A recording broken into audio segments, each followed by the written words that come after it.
Lesson 3. Explanation. When you drop me on the floor, I get stepped on, my sides are sore. Torn out pages make me groan.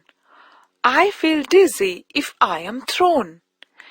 Every mark and every stain on my covers gives me pain.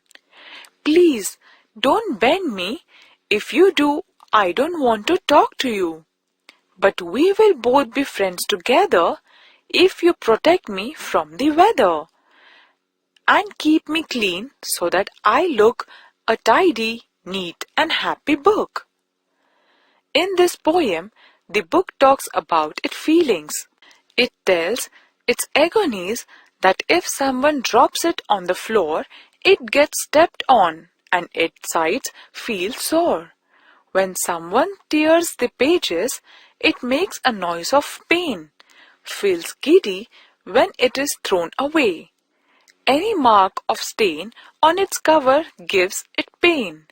So the book requests the reader not to do the above things. If you protect it from weather and keep it clean, it looks tidy, neat and happy, and it will become a friend. Word meanings. Sore. If a body part is sore, it hurts when you touch it or move it. Groan. Make a sound that shows pain, unhappiness.